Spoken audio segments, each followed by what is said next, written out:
Okay, yes. I've chosen three texts. The first one is Dear Tiger Mom from the theme Growing Up. The next one is Slutworks from the theme Unsex Me. And the third one is September 11th, 2001 from the theme 9/11 and Beyond. I'm starting off by just like quickly analyzing the three texts individually and then like summing up the three texts in a comparative way at the end. So I'm starting with the Dear Tiger Mom from Growing Up, and it's from the New York Post from January 18th, 2011. Um, and the theme is it's like a response to the text from her mother because it's kind of to protect her mother in argument for the claims that have been said about her because she explains to outsiders what it's like to grow up and being raised by a tiger mom and basically just underlines all the good things that she has learned from her childhood and that she's grateful for her start in life. So the intention with this letter is to tell her side of the story and she argued against the claims for her mother's book. So the background from the author is a well-educated 18-year-old girl that is Chinese raised. The language is colloquial because she wants to reach uh, uh, the biggest amount, like the biggest target group as possible. So she uses a very colloquial language. For example, but for real, it's not their fault. No outsider can know what our family is really like. So she uses a very like easy language so everybody can understand it. Uh, Besides that, she's very subjective. That is so not true. I admit it. Having you as a mother was no tea party. Well, that's funny because I think those people are. Oh well, it doesn't matter. So she's very sharp and subjective in her text, and it's really true to see her opinion. It's really clear to see her opinion. Also, she uses an anaphor that is also used in her argumentation. They don't hear us cracking up over each other's jokes. They don't see us eating our hamburgers with fried rice. They don't know how much fun we have when the six of us, dogs included, squeeze into one bed and argue about what movies to download on Netflix. So she uses this anaphor because all three sentences start with they don't. And this is just like a way for her to argue against these claims. She also uses humor, and that's a way like to. I think it's a way for her to like be at eye level with the reader, because she says forcing my boyfriend to watch Lord of the Rings with me over and over.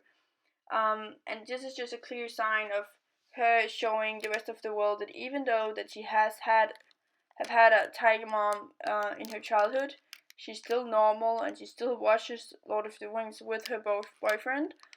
So she's no different from the rest of us. So the fact that she is a daughter from a tiger mom makes the text really reliable because it's her own experiences. And also because she tells the negative parts. She says that like it was no tea party having you as a mother. So she's also honest about like the things. She's also honest about like her childhood and not saying that everything was oh so good. Um, and it's very relevant because I think I have and most others also have a prejudice against the Chinese way of raising their children, so it's very relevant to like read their point of view. The next text is Slut Walks in the Future of Feminism from the theme Unsex Me, and it's written by Jessica Valenti, who is the founder of feministing.com and is also an author that has written about like this subject as well. Um, the the article is from June 3rd, 2011, and is from Washington Post. And she basically just describes the growth and concept of slut walks, and here on there clarifies the different opinions of this new initiative. So the intention with this article is just to enlighten the reader of slut walks and also to discuss the need of like feminist propaganda in the late modern society. First of all, the language is very colloquial. She says, they're in your face tactics, and it's this, the proactive fed upness of slutworks that makes me so hopeful for the future. So she uses like hyphens, which makes it more colloquial and like easy. Uh, Beside that, she has powerful descriptions with hyperboles. I have chosen this example: fueled by the raw emotional and political energy of young women. So she uses this very powerful description with like women being as machines, and that is being fueled by raw emotional energy. And this is like a really strong hyperbole just to underline like the energy these young women have. Um, she also has she also has enumerations, and when one feminist action can spark debate, controversy, and activism, that will have lasting effects on the movement. So yeah, she just uses enumeration to describe this whole concept and initiative that slut walk is. It's also very informative with many statements. For example, in just a few months, slut walks have become the most successful feminist action of the past 20 years. It's also very reflective, because she says instead of young women being organized by established groups, slut walks of young women organizing themselves. Something I believe makes these women more likely to stay involved once the protest is over.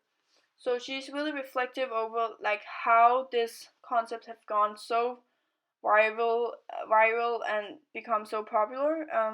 Yeah, so she's like reflecting on the things that has happened to Studworks, and also she like has included different opinions and different point of views on this initiative because she's a feminist and she is definitely a pro slut walker kind of girl, but not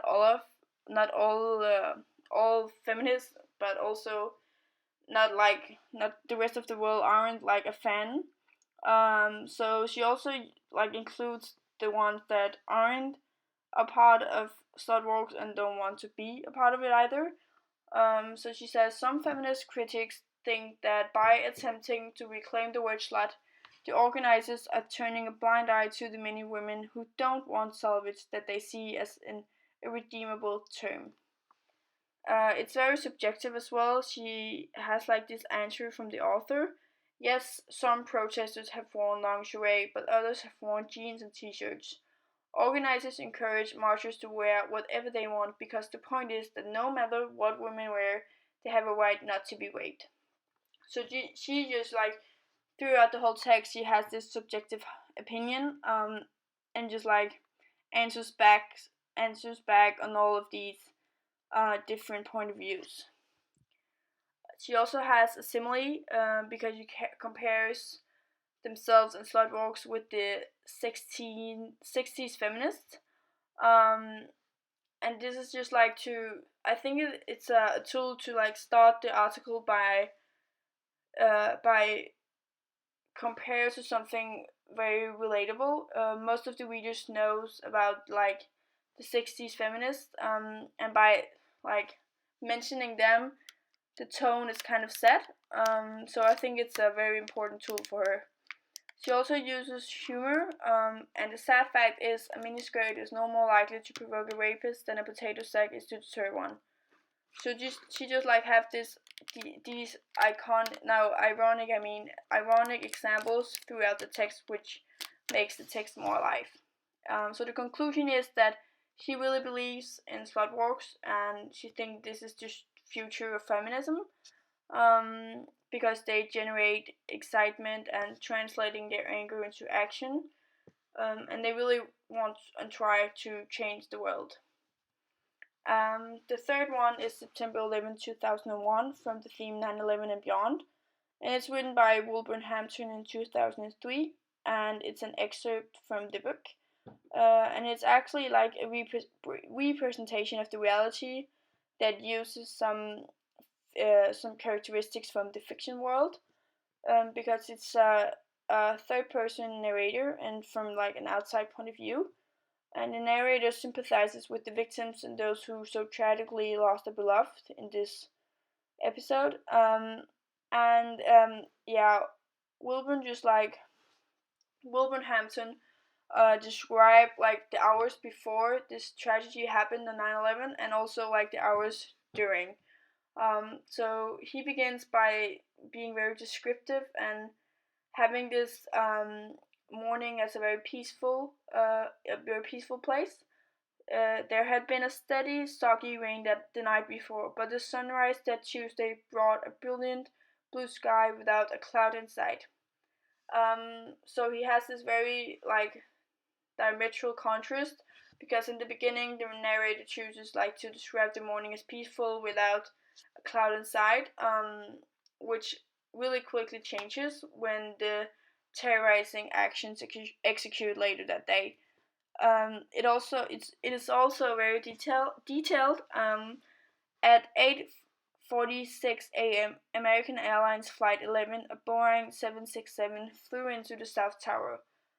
So it's very detailed, both with the clock and also like with the airplane and all that. And it's also very informative. Fires from the 10,000 gallons of fuel that each plane carried raged up to 2,000 degrees, softening the gears. So yeah, so it's like it's both descriptive with all the weather description and all that, but it's also very detailed and informative about the precisely amount of degrees and like the different um clock the different times at like when when the first airplane hit the first tower, there's a clock to it, there's a time to it, and all that. So it's very informative and detailed throughout the text. When it's very descriptive, like it comes along with long sentences, but it actually also involves short sentences when it's important. uh, I have an example. Within an hour, the ruins were being called ground zero. So yeah, this is just like to make ground zero, and the point, the fact that it's in within an hour, stand out, because it's so important to tell that it's actually just within an hour that they were ruins, and it was just ground zero. She also, he also has a metaphor. Concern immediately grew for its twin. So this building suddenly gets emotion and is concerned about the other twin tower. And this is just like a tool to make the text more alive.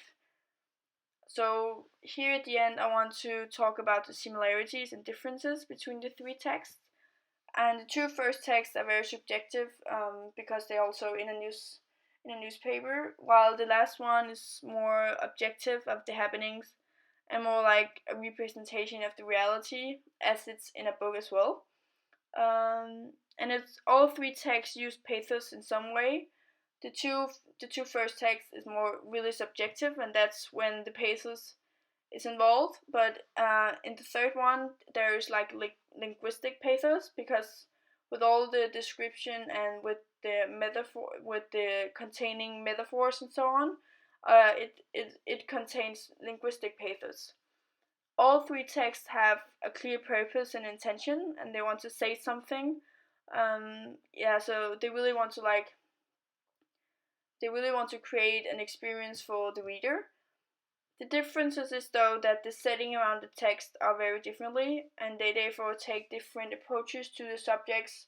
And for example, the third one has to be very sensitive, as it is a very sensitive area and topic to talk about, because a lot of people died during this accident. So yeah, that's all for me. Bye.